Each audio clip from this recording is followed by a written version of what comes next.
It's March in New England. Windswept beaches and ice-covered breakwalls are all too callous for any waterman this time of year. The winter berms piled high along the shoreline and crystal clear water is too cold for most. However, it won't be long until the waterman can venture back to the shoreline, chasing that unsettling spell that the ocean often plays. Once you cut through the wind chill, it's hard to argue that the smallest state is anything short of beautiful. The rugged coastlines, rich fishing history, and devoted waterman culture is unlike anywhere else. So, with coffee in hand and the final days of winter coming to a close, we take a trip down to Richmond, Rhode Island, venturing into Ocean State Spearguns R&D facility and sitting down with founder Matt Novakovich.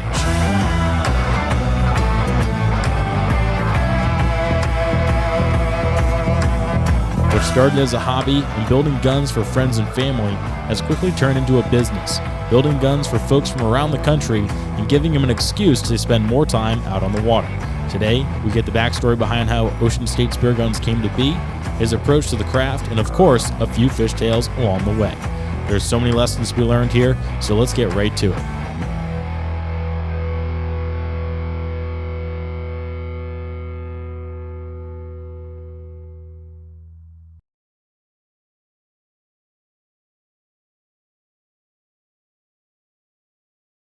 All right, we're good to go. Awesome.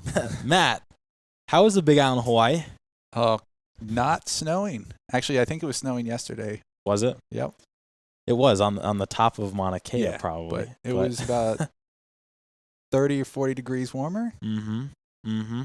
Now, you mentioned earlier that was your first time on the Big Island, right? Yeah, I've been a bunch to the Oahu, Kauai, and Maui. That was the first time on Big Island. I gotta go back.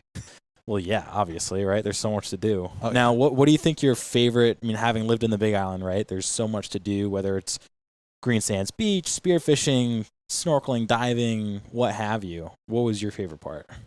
Being on the water, spearfishing. Yeah. That's pretty, I should have guessed that. I mean, it was amazing. It was such a different experience than a lot of the other islands. Yeah. Just because how desolate and rugged it was.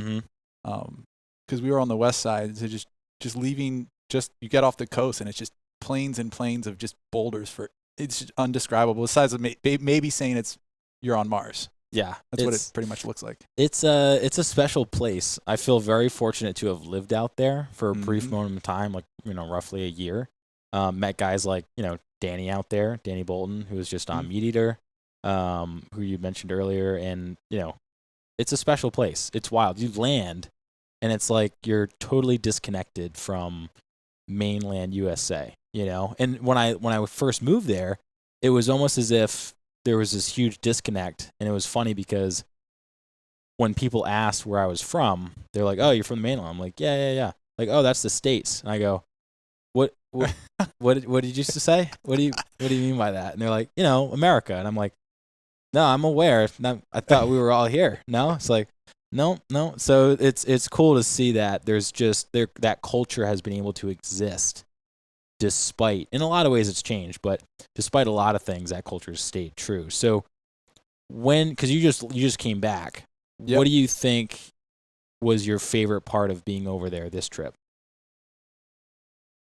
Like I said, just being on the water, we had a great day on the water. Just seeing the different marine life. We didn't see many game fish. Didn't come back with that picture of me with a ono or a mahi. No, we didn't even see one. We saw a couple of rat tuna, but that's about it. Okay. But we saw a couple species of whales, which was amazing. The false killer whales, right? We got some false killer whales, and we got some pretty close passes by a couple humpbacks, which was pretty cool too. Okay.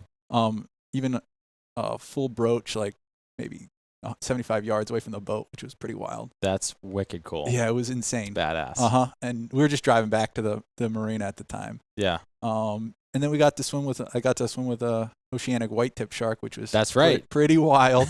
That was a lot of fun. A little spooky, maybe. To be honest with you, no, I wasn't.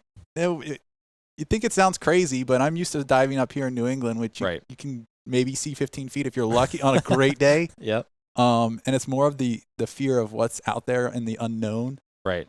You're out in Hawaii, the water, you have 100-foot visibility. It's insane. You can see the shark coming literally 100 feet away.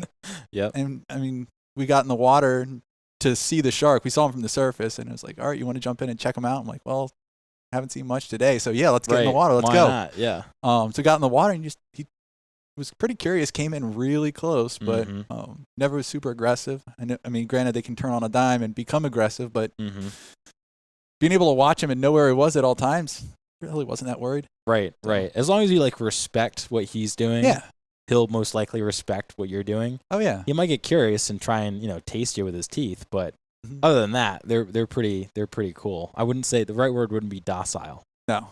But they just leave him alone. Yeah, no, it was amazing to see that him in his environment. It was pretty cool. Yeah, absolutely. A couple pilot fish along with him. No way. Yeah. There you go. That's wicked cool. Yeah, it's the difference between swimming in Hawaii, spearfishing, and then doing the same here in New England, especially in Rhode Island, right? Hence Ocean State Spearguns and why we're chatting today, is night and day. Oh yeah.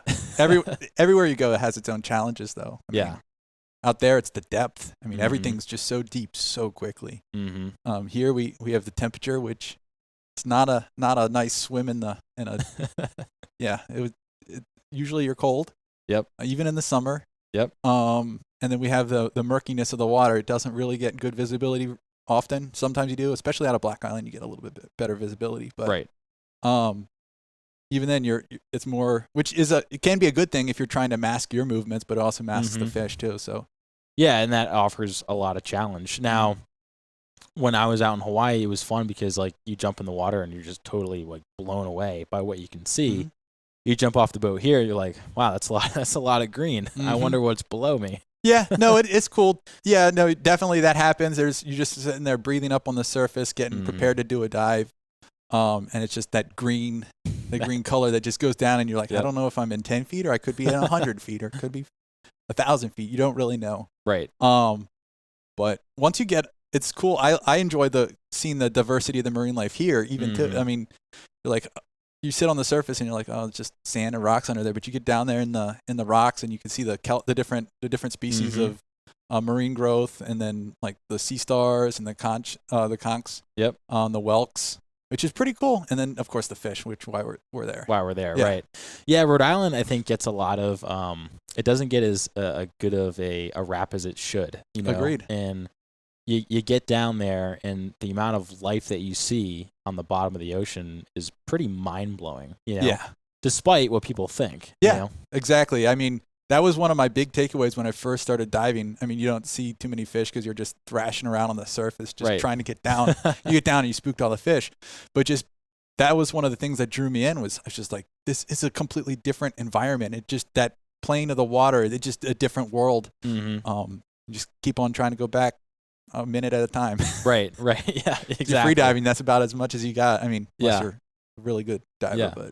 But hey, man, I mean, it kind of like it keeps you present in the moment because you only have a finite of time to get down there, do your thing, and you can't really spend any time worrying about anything else. Otherwise, you're gonna run out of air real quick. Right. It's a lot of people talk about it being a Zen experience, which it really is. I mean, I have a million things going on in my life, but when you're diving, that's the only thing that's going on. Right. Which is, you can only focus on one thing. Yeah. So, that kind of brings us to why we're here, right? Talking about Ocean State Spearguns.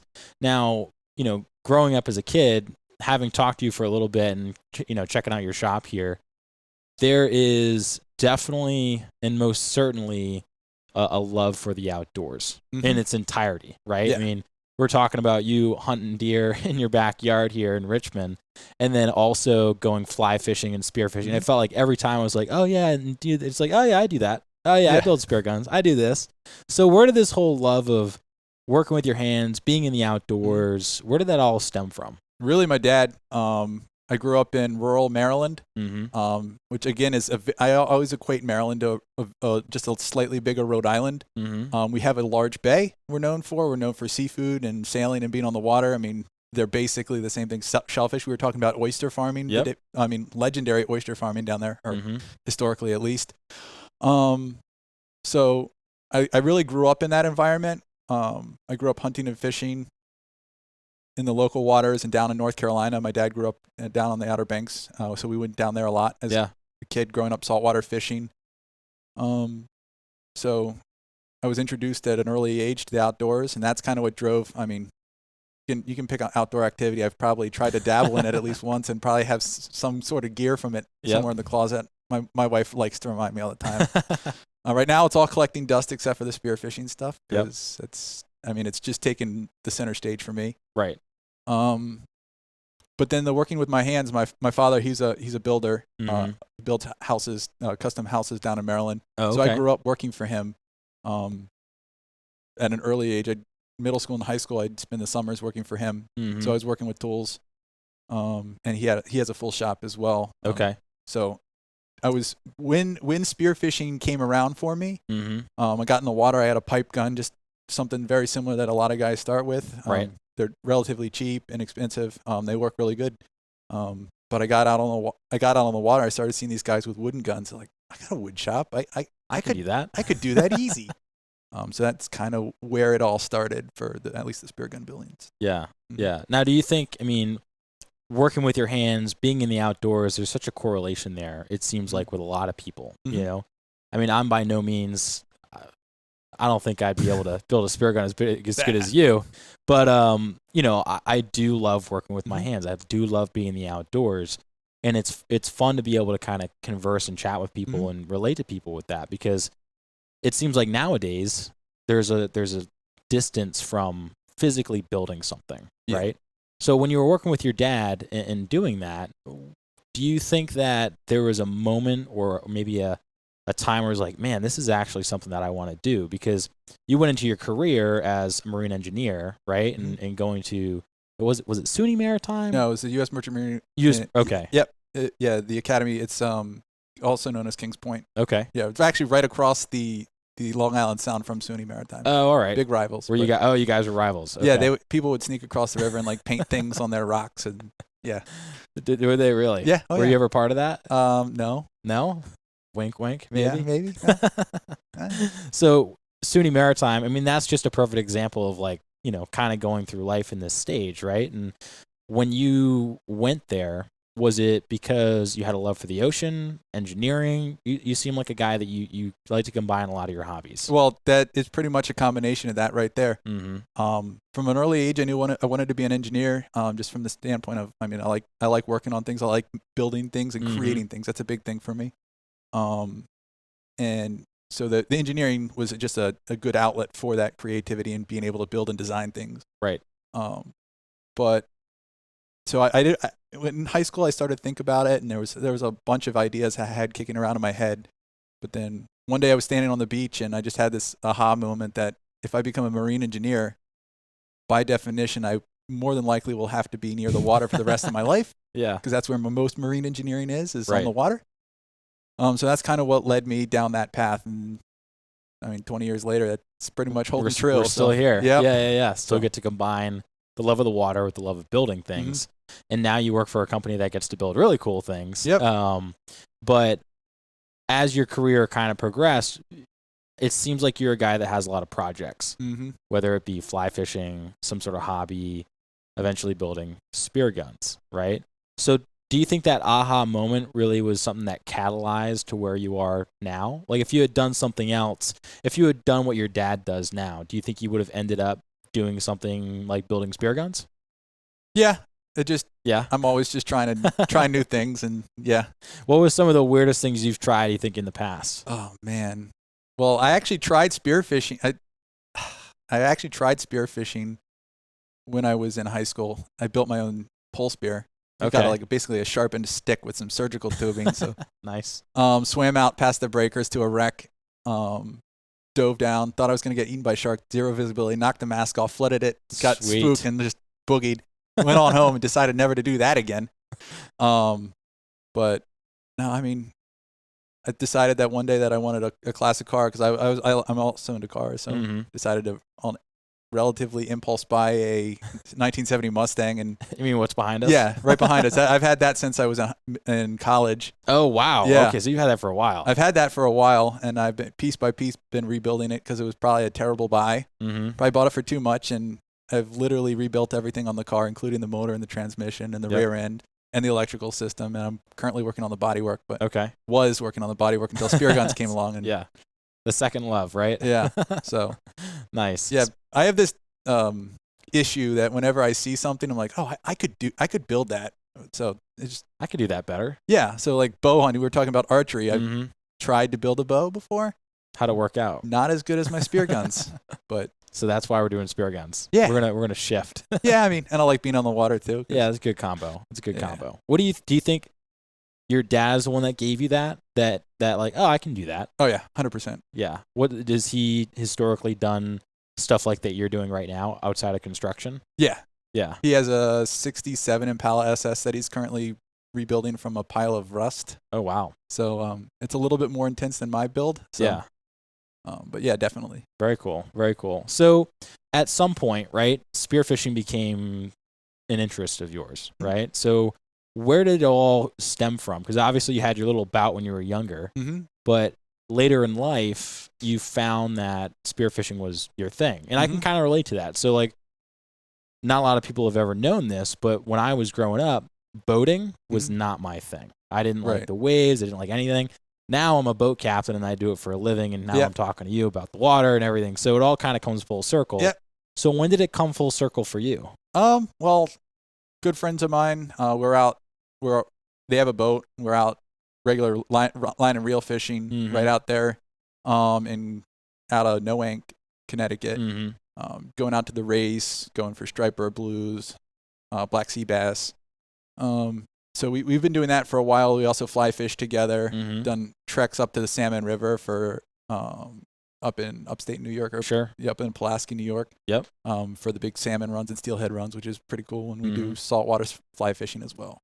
But I guess someone from work got him involved in spearfishing. He was like, "Hey, you got to try this out." I'm like, "Great, another hobby. Let's go. Let's add it to the list." That's kind of my thing. Let's go.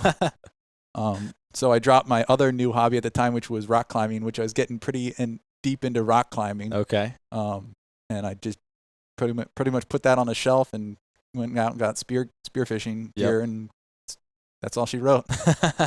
What is I gotta ask? What does a wife think about all your hobbies? She laughs at him, but now she's like, oh, but you're making spear guns, so it's like you're paying for it. So well, that's the thing is, she's the business major, so I started building spear guns, and she's like, well, you should start. That's kind of how the business started. I started building spear guns here and there for some guys who randomly requested they saw some of my guns on social media that I just built for my personal use. Right. First guy actually was down in Texas.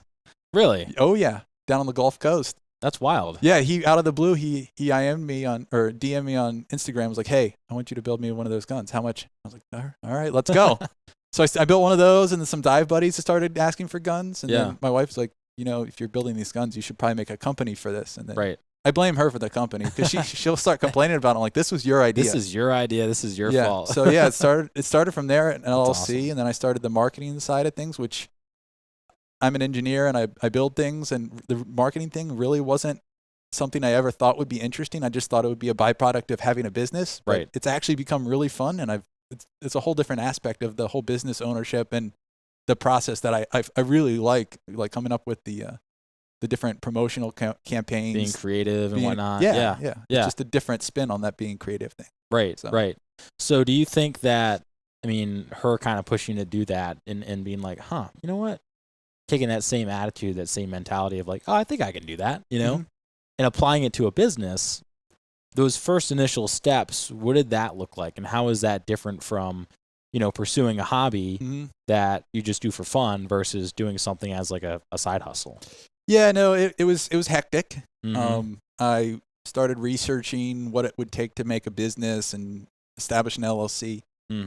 Actually established the LLC on my daughter's due date, which was fun. Did you really? Yeah. So that was, like I said, it was hectic. Yeah. But of course it was kind of grew. So I established the business. But as it is a side hustle, there was no need to immediately grow it. And it's kind of just been this, organic growth as I build the guns and the guns improve and I get a little bit more presence in the spearfishing market. My skills kind of have matched the progression in the demand. So it's kind of been an organic growth. So interesting. Yeah. And now that first gun that you sent to that guy, as you're building it, where you're like, man, I built one for myself, Mm-hmm. but how do I manipulate it in a way that like, it makes sense monetarily, right? Like putting all the parts together, sourcing them. What did that initial process look like for you? I didn't think too much about that, which is probably why I lost money on that gun. It was more of a learning process. Yeah. Definitely probably broke even on that gun on a good day. Mm-hmm. But for me, it really was, I was concerned about, hey, I built this gun for myself and it functions, but someone's paying me a decent amount of money for this gun. There was a moment of self-questioning there. It was like, is it good enough to say, give me a couple $100 for this thing? Right. And then the product, like, when I sent it out, I was nervous as heck because I just didn't. It was putting myself out there like, you just gave me a significant amount of money. Yeah. And here's this thing I made. Right. I was wondering, like, is it going to be enough? Like, is it worth it? Yeah. Is he going to think it's worth it? Because it works, but is he going to think this is the quality that he gave me the money for? Right. He seemed pretty excited about it, and 6 months later he bought another gun. So I guess that's it was good all news. right. Yeah. Yeah. But looking back at those early guns, oh man, I've come away on them. So transitioned a little bit. As we were saying beforehand, every gun I feel like that I build is my best gun because I just take the lessons learned from the previous gun and roll them into it. So, what do you think? Some of the what would be an example of a lesson that you've learned from just the building side of it? I think it's more of a sequence thing. I actually wrote down my sequence back here on my bench. Did you really? Okay. Yeah. So it's the guns that I've built. We were looking at them. Have that. The new ones have that distinct cuttlefish shape. Yep. And they're great. But however, there are specific steps you have to do before you shape it, like drill the pins that hold the mechanism in place. Because once you put the curvature of it, there's no way to reference the gun in the drill press to say this is 90 degrees from the front face or the top face. Yeah. Ask me how I know that mistake. I had to get really creative on that one. Was that an expensive mistake? No, I was able to recover it. Okay. That's actually a joke in woodworking is woodworkers aren't actually good woodworkers. They just know how to cover up their mistakes better. Right. So that's really a big thing is the learning how to deal with mistakes. Yeah. Because they do happen when you're woodworking. And right. You don't want to throw away something you put hours of work into and a decent amount of money in. So yeah, well, especially when everything is custom, right? It's not like you're just churning these things out, right? And you got a jig set up. I mean, I know you use some jigs here and there, but you're not just like scratching it out and it's done. Right. A lot of the new guns I'm building are hand shaped, so there's a decent amount of hand effort that's going to have to go into fixing that mistake if I decide to trash it. So. Right. So as you kind of started to construct these spear guns, I mean, take me a little bit through your process itself, right? I mean, you start with a piece of wood. You then take those pieces of wood and sometimes you laminate them maybe or you shape them by hand. But give me like the 10-second run, not 10-second, but the rundown of like what does that look like? Yeah, I go source the wood teak. I usually use teak or padauk. Comes in the pieces that I buy are these pieces that are 3/4 inch thick, which is definitely not thick enough to be a spear gun. You laminate them together and that adds rigidity as well. Okay.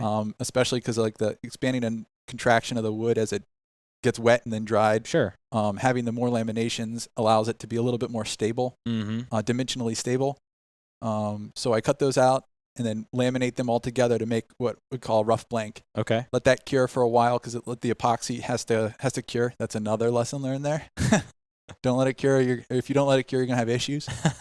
And then once that cures, 2 weeks time frame, I throw it through a thickness planer and then get it into a perfectly square or 90-degree angles on all sides. And from there, I start putting in the actual working components. So the trigger mechanism, the handle. Yep. You got to mortise those all in, which is mostly a mechanized process using drill presses and routers and stuff like that. Okay.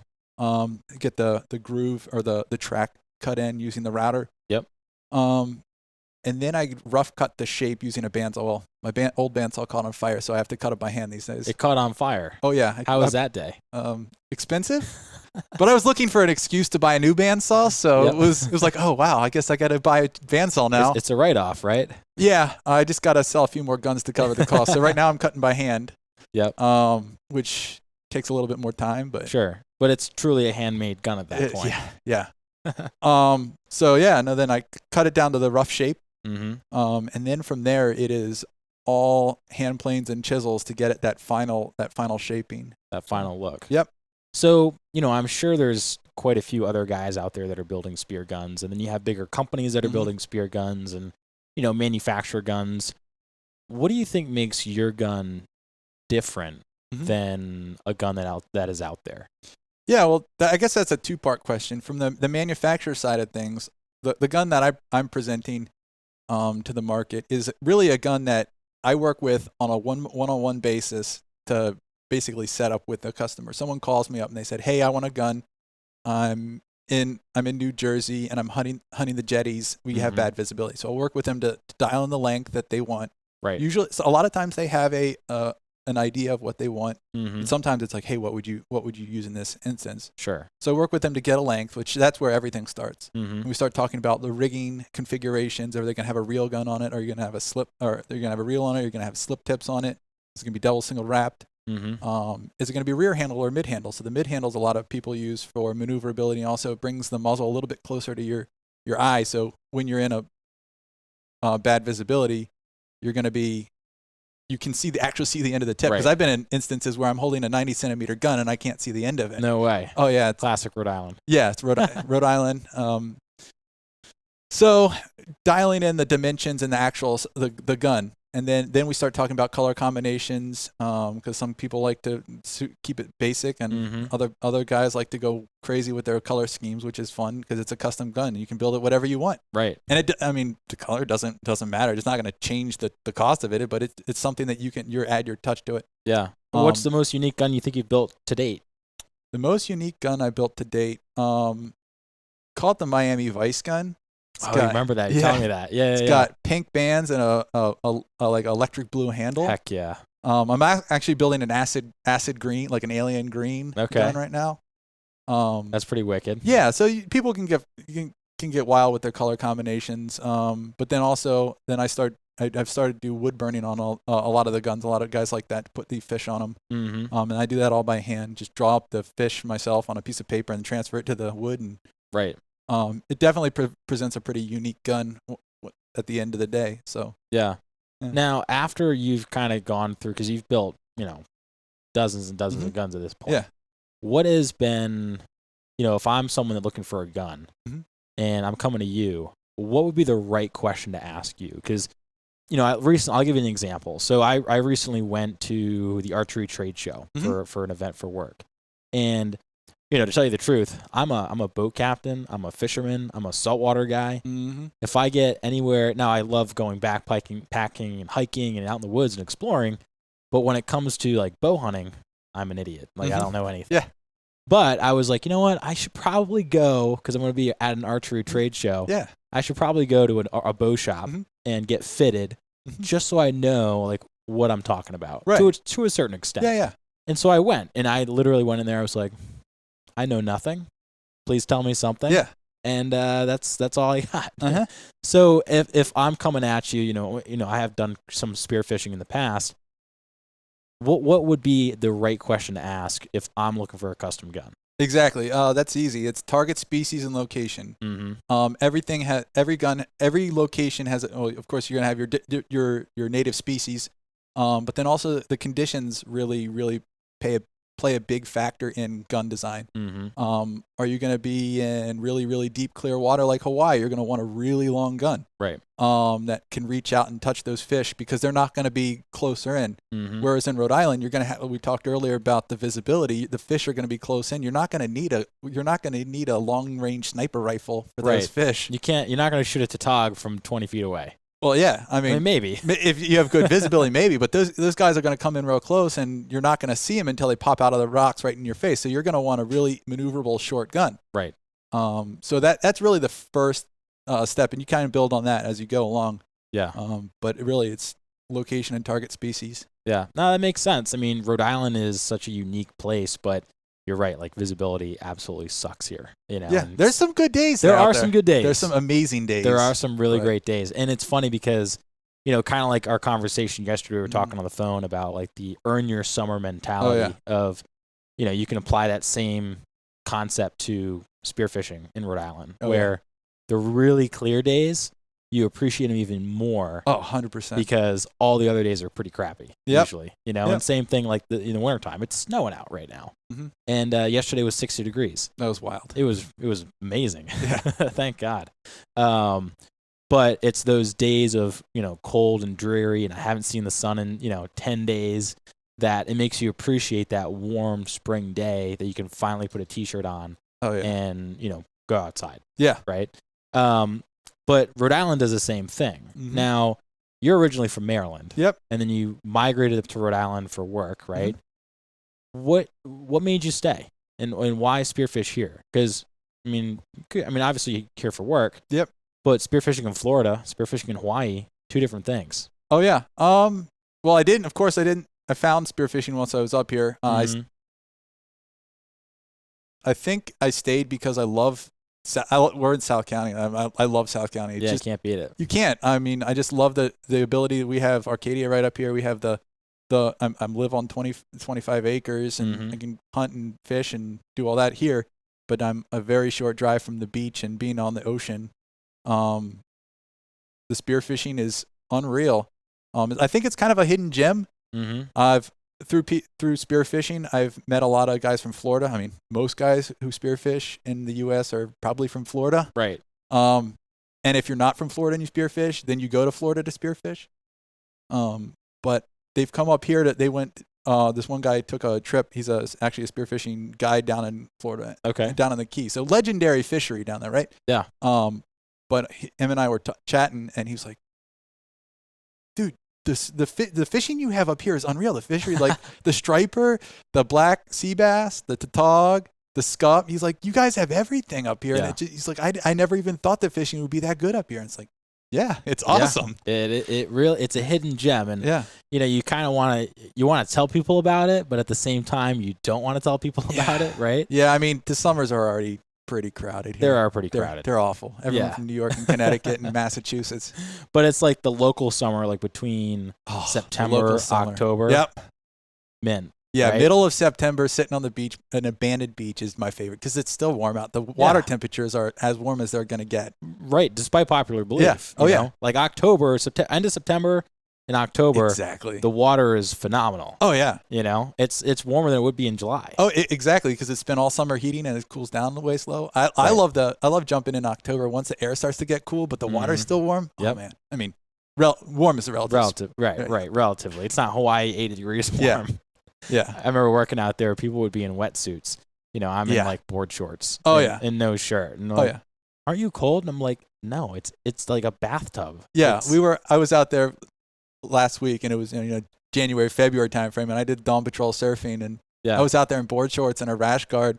There's guys in wetsuits, and I'm like, oh my God. People are bundling up to go to the beach. Yeah, it's so funny. Man, it's 75 degrees out. Yeah, exactly. It's nuts.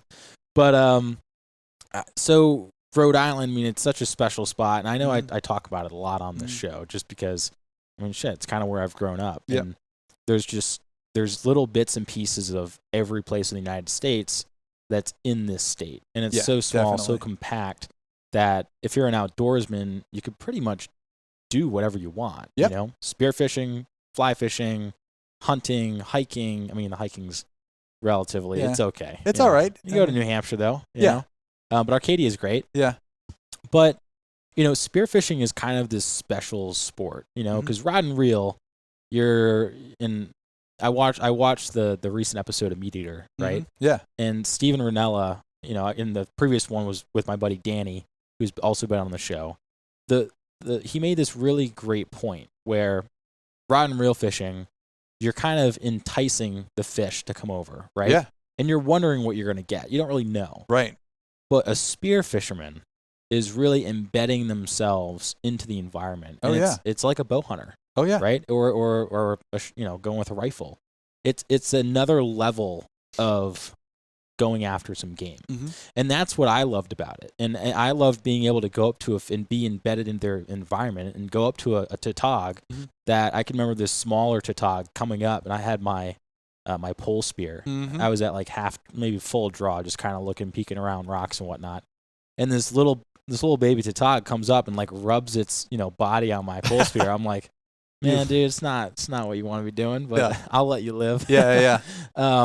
But it's a special spot, and spearfishing is one of those sports that is kind of like unlike anything else. Right. So you having been doing this for a while and in a lot of ways ushering other people into it with your guns, I mean, how does that make you feel, being able to kind of give someone the opportunity to go and be a part of the sport? Well, it's something that's very passionate to me, just the entire experience. I mean, I'll be out on the water all day. If we don't shoot a fish, it's just like, oh, what a day. Like, we were talking about Hawaii. I didn't even see a fish I could shoot, but it was still like an amazing day just to be on the water. But being able to share that with someone, and just, I've taken friends out before who've never been spearfishing before, and they're like just blown away. And they're like a little kid on Christmas, their first Christmas that they can remember. They're like, oh my God, did you see that? Like, fish, he just came right up to me. And being able to like relive that first time that I had that experience is just really cool. So. Right. Yeah. Yeah. I mean, no matter what, any day on a boat is a better day in the office, unless it's like a hurricane. Yeah. But that's just level 3 fun. You've heard of the levels of fun? Do explain. I'm somewhat familiar. Yeah. Level 1 fun is just fun in the moment. Level 2 fun is not fun while it's occurring, but it's fun looking back. Okay. Level 3 fun probably isn't fun.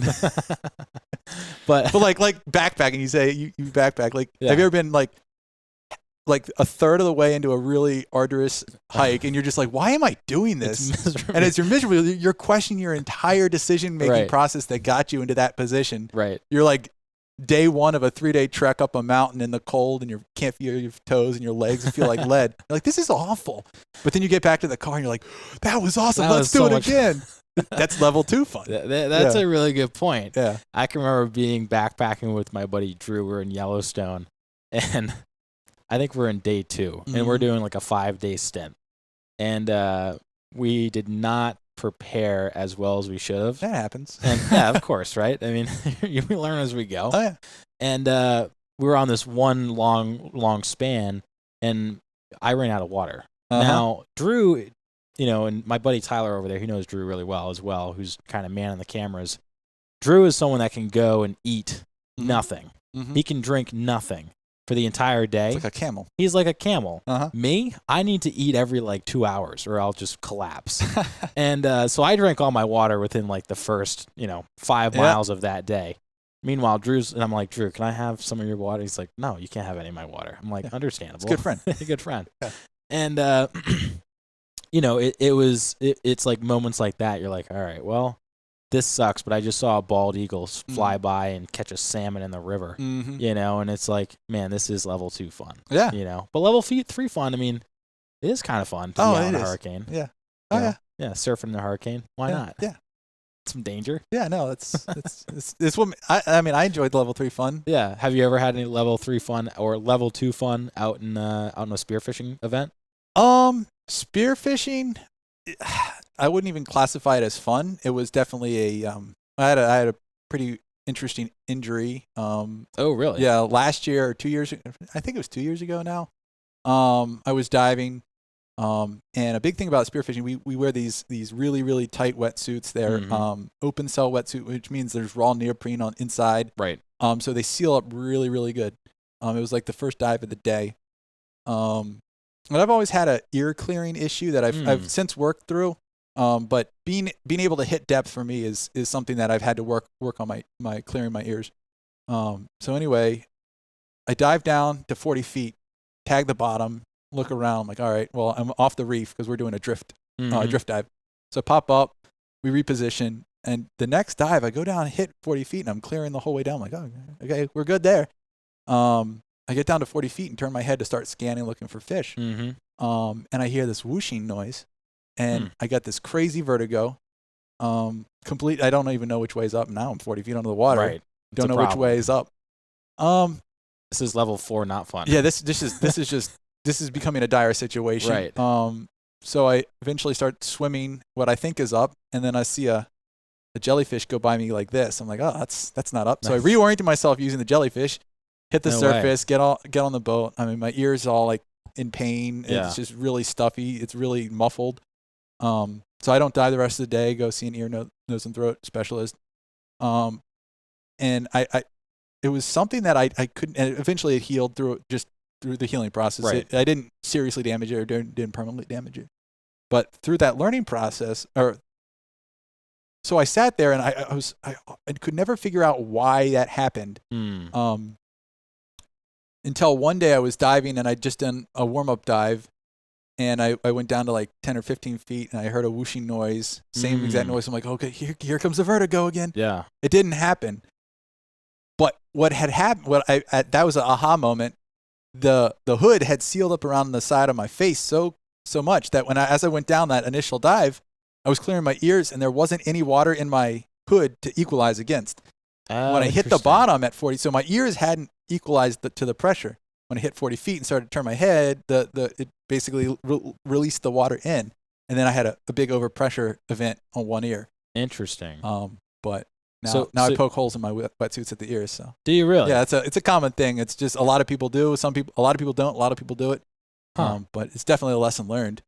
Yeah, big lesson learned for sure. Yeah, that's something that I've always struggled with. I've had ear problems since I was a little kid, and that's part of the reason why I can't go too deep because I've blown eardrums like, I don't know, probably 5 times at this point, and it just becomes like not fun. Yeah, no. As you know, but it's definitely something that I want to be able to get a little bit deeper. 20 feet is like my max. You can shoot a lot of fish between 0 and 20 feet. You can. That's we actually, for sure. As a joke, all my dive buddies had what they called the weightless challenge. Okay. With me, because of course that was in August timeframe, and we still had the better part. We had August, September, and into October. Right. Me diving, and I had the doctor said, don't even try to dive for another at least 3 months. I'm like, all right, well, I don't want to not dive. Right. So I didn't put a weight belt on and float around the surface and just rock hop.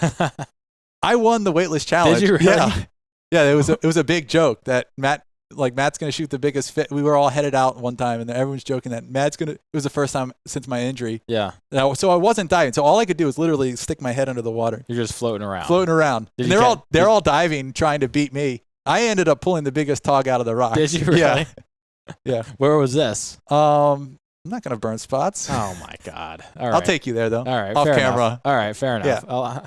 If I can just float around and catch a tog, I'll be a happy man. Yeah. Very cool. So, as we kind of bring this thing to a close and, Ocean State Spearguns, you're how many years in at this point? The business is about 1.5 years, almost 2 years. 2 years old.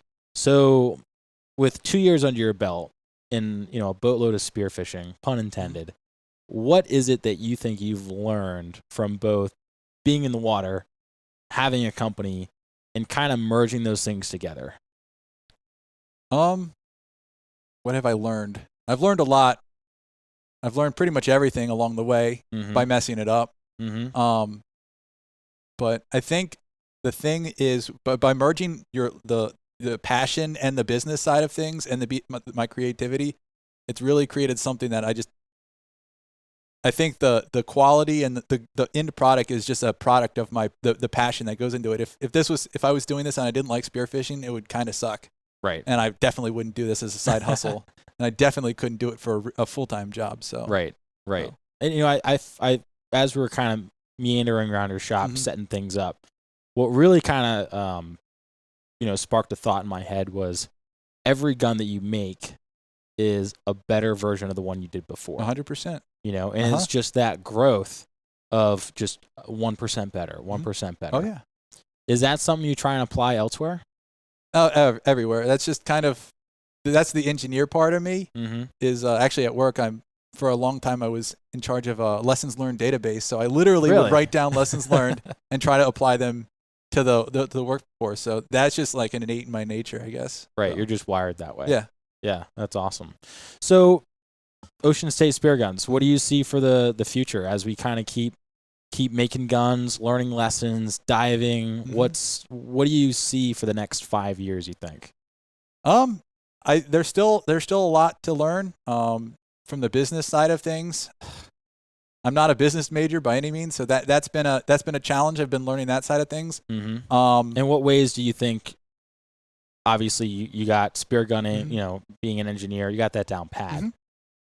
What on the business side do you think is something that you need to improve on? I'm learning the marketing thing. I think just the creativity and the passion has driven a lot of social media engagement, which is definitely, it's kind of been the nucleus of the company, is the social media and the social media engagement. That's a pretty easy way for me to get my name, the name and the brand out there. Right. But learning how to do it a little bit more formally. The good thing is my wife is she's a marketing professional, so perfect. Yeah. So I do lean on her a lot for that. But also from the business side of things, I'm still in the growth process as far as establishing a shop. When I first started this, I didn't have a shop. It's completely worlds different now than it was. It was a garage full of tools that I could use. Right. But now I've started to learn and apply like the flow path of like I have a workshop, a set. I have a rigging station. I have a bench for like all the shaping. I'm in the process of building this bench right here in front of us. That's purpose built to hold spear guns end to end, so I can do full pass planes on them. Oh, very cool. Shaping. So I'm still definitely deep in the developing the shop layout. And I don't like my bandsaw exploded or caught on fire. I'm still in the process of setting up those core tools in locations. This bench behind me right here. With the miter station and the router built into it, that's all new for the shop. So yeah, I was gonna say it looks pretty sweet walking in. It's still in process. Eventually there'll be doors here, but I mean right now it's functional, so it stopped. I stopped working on it because it's functional. It works. It'll probably come back in 5 years. It'll probably look the same because it still works.